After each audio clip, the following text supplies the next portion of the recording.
Salutare faraonii mei, uite, am început cu vlogul ăsta nou, cu prezentarea mașinii. Mă aflu chiar la volanul acesteia.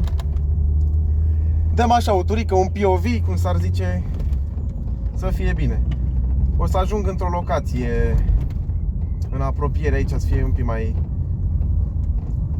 mai discretă, dar nici prea discretă, să fie așa, un loc mai spațios, să putem prezenta mașina.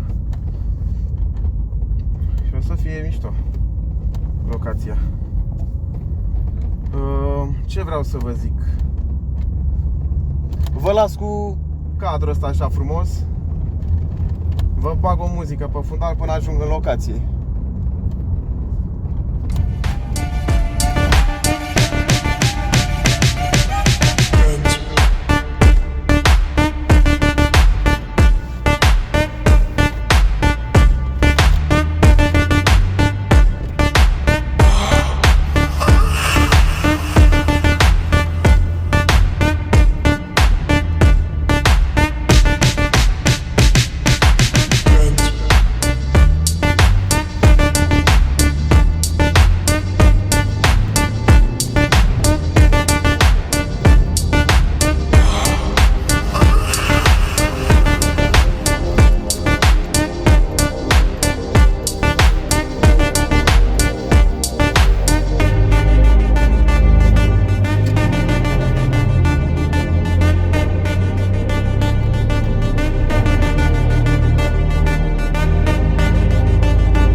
De depășire frumos, ca băieții.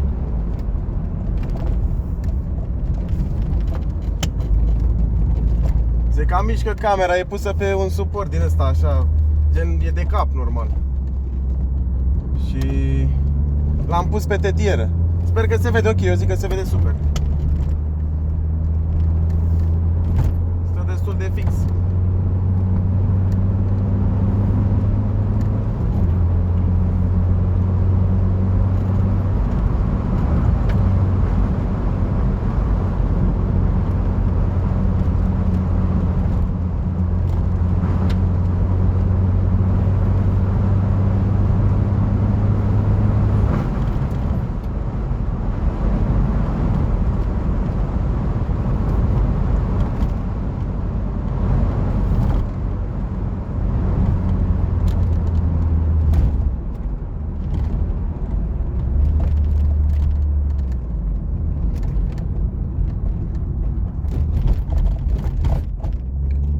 Mașina este destul de rigidă. Am o suspensie sport de la Eibach, mai pe scurt arcurile sport. Și se ține super bine pe stradă, adică n-am probleme cu ea să-mi plece de fund, să facă de chestii de-astea. Chiar e foarte stabilă.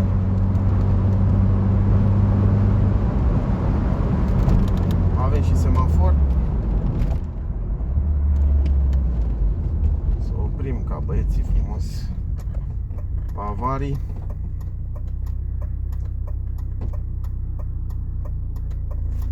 Așa se aude super plăcut, deși are o evacuare stoc. Bine, vorba vine stoc, e gen, e cumpărată aftermarket, dar e cu diametru un pic mai mare. Și catalizatorul pe care l-am nu reține așa mult cum reține acel de fabrică. Deoarece eu n-am avut catalizator pe, am luat-o cu evacuare făcută anapoda când am cumpărat-o și am preferat să-i cumpăr una nouă, să știu că sunt în legalitate. E mult mai mai ok.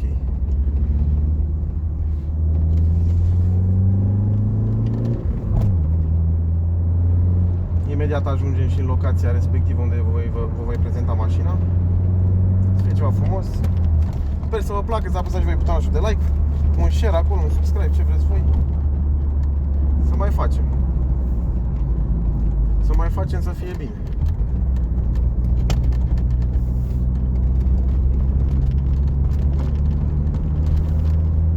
Așa, să vedem să nu fie prea plină locația, că nu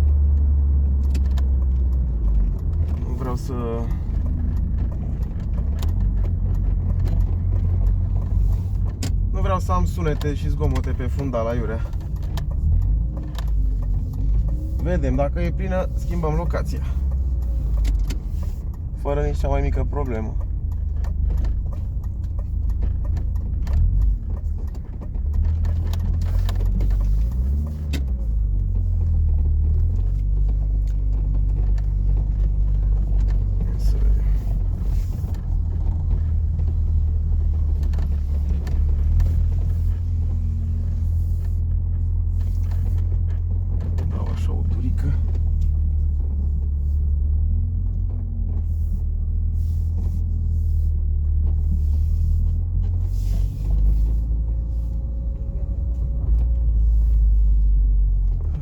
Să întoarcem.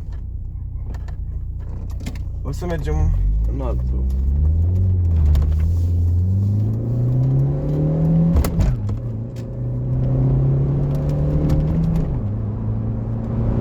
O să mergem în alt loc de prezentare, deoarece e destul de aglomerat acest loc. Voi pune pauză și ne vedem acolo. Da, fraților, cam asta este mașinuța. După cum o vedeți, toată splendoarea ei. Să începem prezentarea. Ăsta care este în evidență, spoilerele TV, făcut din fibră de sticlă. Normal venea din 3 bucăți, dar are o poveste destul de frumoasă. A aparținut E36 lui Marian Nedelcu, care deține Dropdown pe cea Vișiniei, dacă o știți, 98 XL. Avem pachete în exterior, avem pragurile de MTEC, după cum le vedeți, cele fără doape. La cric, eu nu folosesc cricul acela, mi se pare o crimă totală, e foarte periculos. Avem triple M-Style sau facelift de la Depo. Evacuarea, după cum v-am zis, ea e stock, nu știu dacă se vede. I-am pus eu tipsul ăsta, dar e nou, e diametru mărit de la 53 la 63. Avem bara de M3 cu difuzorul acesta frumos. Jantele pe 15 am vrut să le am ca în talon. Am cauciucul la fel, e balonul într-adevăr un pic mai mare, dar vreau să merg și legal, să arate și bine. Jante de Porsche Boxster din 1998. Se potrivesc pe BMW. Înainte făceau prinderi asemănătoare cu cele de la BMW. Avem bara de M pe față cu farurile modificate. Aici intră puțin abordat, hai să le rezolv și pe astea. Avem colant galben pentru poziții, aici avem și faza lungă, faruri cu lupă, avem și proiectoare. Suspensia, cum v-am zis, este sport. Nu știu dacă se vede, nu se vede, e Eibach. Starcurile pe aici. Așa. Interior Recaro de E46. I-am pus eu niște huse, dar oricum vreau să schimb scaunele, că arată cam urât. Avem volanul de MTEC1, pedalier de aluminiu, schimbătorul la fel. Avem OBC mic, nu avem AC, avem climă normală, avem muzică. Avem aici ceva frumos, un subwoofer de 1000 de W. Așa, e puțin murdare, într-adevăr e și vremea nasoală. E jegoasă, o să o spăl data viitoare. O să mai facem videoclipuri. Grile duble, de față mi-au plăcut mie, așa că sunt mai moderne. Acesta este motorașul 316i, cod motor M43, 102 cai, cu mici ajustări. Avem admisia de 1.8 IS, deoarece cea de 1.6 e mult mai lungă, vine până mai pe aici. Până aici vine cutia asta, e mai lunguiață, e filtrul un pic mai mare. Avem ăsta are diametru mărit. El vine un pic mai îngust la 1.6. Avem admisie de fontă, bloc motor de fontă, nu știu dacă se observă. E recondiționat total motorul. L-am pornit să-l auziți cât de bine se aude. N-are pic de scurgeri, a fost rezolvat în mare parte tot. Refăcut toată partea de răcire. Tot ce a însemnat mecanică am încercat să fac cât de mult am putut. Mai am pe estetic, mai am de lucrat. Nu e perfectă, dar nu e de pretențios și eu o folosesc daily, adică e o mașină bună. Consumă puțin, nu e cine știe ce. Consumă undeva la 8-9. Dar pentru mine e ok. Chiar e ok. Cam ăsta e motorașul. Ăsta e motorașul.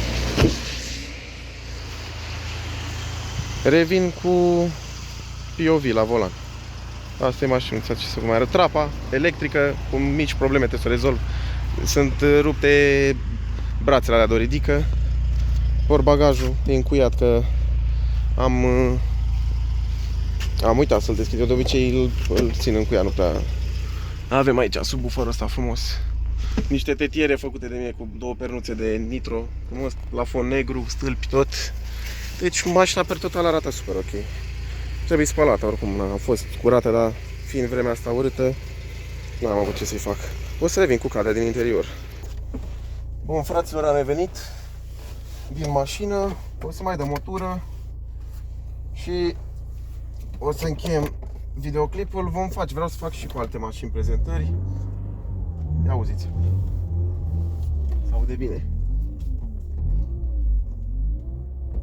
E ambreiajul schimbat, e totul țiplă.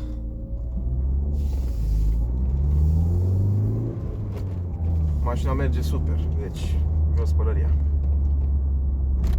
N-am absolut nimic de comentat pentru această mașinuță.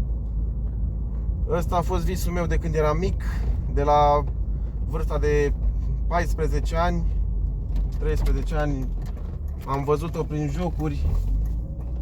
Mi s-a părut o mașină foarte faină, mai ales că e și foarte rară. La mine în zonă sunt mulți cu mașini de-astea clasice, asta îmi place, știi, ne întâlnim mai mulți. E șmecher.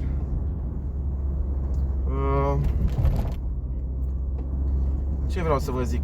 Dacă sunteți din zonă, Ploiești, zona asta a Prahovei, vă invit pe pagina mea de Instagram, Adelin_TBL, să-mi scrieți, vă rog, acolo dacă vreți să facem un clip, o cateringă. Ideea e că eu acum bine, am mai făcut clipuri înainte, chestii de genul, dar mai la început încerc și eu cât de cât să mă organizez, acum cu YouTube ăsta nou, modern, acum e mai greu să urci, știi? Eu vreau așa ceva pentru mine, rămâne o amintire cu mașina asta, că practic cu asta rămânem, cu videoclipuri, că pe viitor plănuiesc să schimb și eu, să-mi iau ceva mai de oameni serioși. Și acum asta mi-am luat-o să-mi fac placul, să-mi fac plăcerea asta, dorința asta de am avut-o, știi? Și de-aia am zis să mi-o cumpăr. Am băgat destul de mulți bani în ea. Nu știu dacă se vede neapărat. Eu am estimat în jur de 3000 de euro. Păi numai motor am băgat. Numai motor am băgat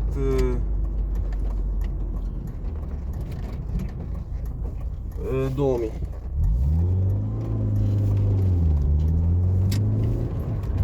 Am băgat 2000 din cauza că prima oară am neglijat. Am făcut ce era mai important. Dar restul, chestiile care au fost mărunte, alea mi-au nenorocit de tot motorul.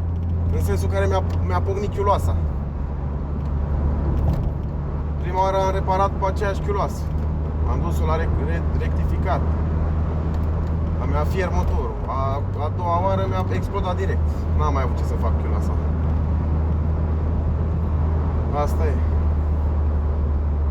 Dar ușor și-a revenit mașina, merge super bine. Am rezolvat toate problemele pe care le avea. Și grave, și mai mărunte, și mai nu știu cum, să meargă. M-a interesat mult să meargă, să fie stabilă pe drum, adică n-am vrut să-mi bag joc de ea. Într-adevăr, la început făceam popsurile, avea ceva modificări făcute. dar am vrut să o păstrez cât mai OM, dar cu aspect de... Am vrut aspectul ăsta de M3 GTS. Ăsta are și spoilerul ăla pe spatele, TV-ul de pe M3-ul ăla vine. Și mi-a plăcut mult aspectul ăsta. Da, domnilor, cam atât cu acest episod. Chiar vă rog acolo în comentarii să-mi spuneți idei și ce vreți voi. Eu voi asculta. Mă bag repede acum la editat clipul. Și ce să vă zic, vă urez o zi minunată și ne auzim cu alte episoade. Vă pup, pa, pa!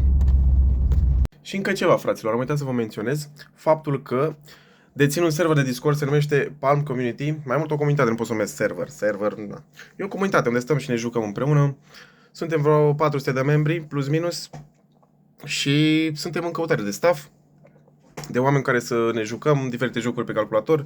Uitați să fac o mică prezentare. Cam așa se prezintă voice-urile oamenii aici. E foarte fain serverul. Eu o să vă las un link în descriere. V-am pupat, fraților.